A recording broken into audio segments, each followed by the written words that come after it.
Okay, the term transition economy, this was used in the previous video, describes an economy that is moving from a central planning economy towards a market system. Okay, again, a transition economy is about movement from a planned economy where the government says what the price and quantity of all goods and services are to a market economy where the price mechanism determines the price and quantity. So that's B.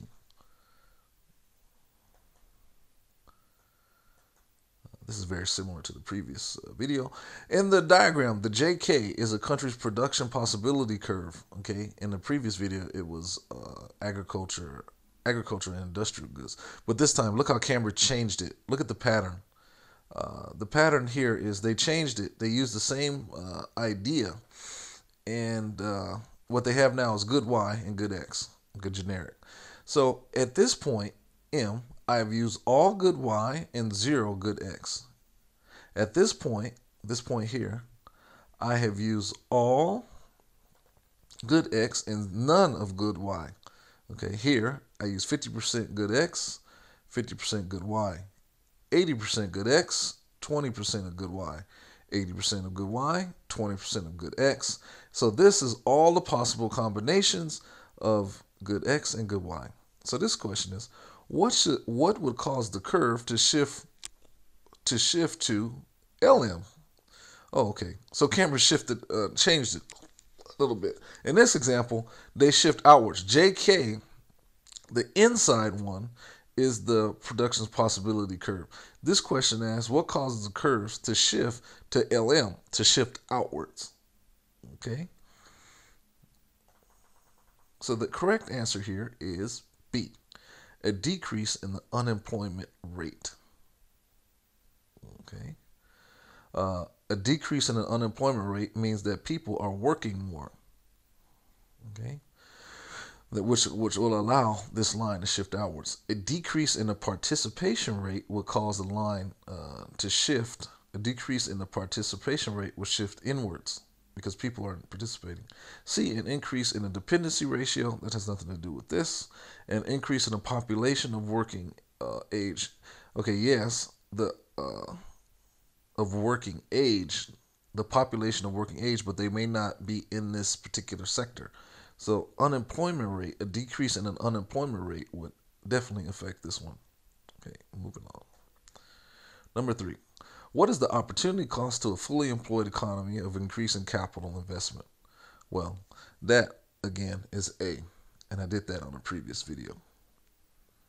Cambridge isn't very they can't test this in too many ways. So you'll see similar questions here. Like this one. A skilled actor deserves a high income because they bring pleasure to people who attend their theater. This is a normative statement, B. And that was from a previous video. 5. What is the definition of a normal good? Okay, so here is the distinction between a normal and an inferior good. A normal good is a good that you need to buy and that you will buy every day. And an inferior good is you can live without it. So normal good would be like milk. And an inferior good would be like a Lamborghini, even though, we would desire it. I can make it through tomorrow without a Lamborghini. Okay, so let's look through the answer keys. 1, where the demand for the good is both price and income elastic. 1, where the income elasticity of demand for the good is greater than 0, which is B. And 1, which the proportion of income of a consumer spends on the good increases with the rise in income. 1, where the quantity demanded increases when the price of goods fall. So the answer here is B. 1, where the income elasticity of demand for the good is greater than 0. So if my income is rising, and I don't buy the good, that means that my income elasticity is less than 0, very small, meaning I can live without it. Okay, but when it's greater, it's elastic. I must have that. So that's why this is greater than 0. The other ones where the proportion of income a consumer spends on a good increases when a rise of income.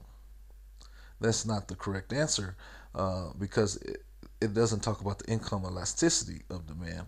It just talks about a proportion, okay, proportion of income. Okay, so that is that. The other questions don't make sense, and that is how you solve the first 5 questions of the Cambridge exam.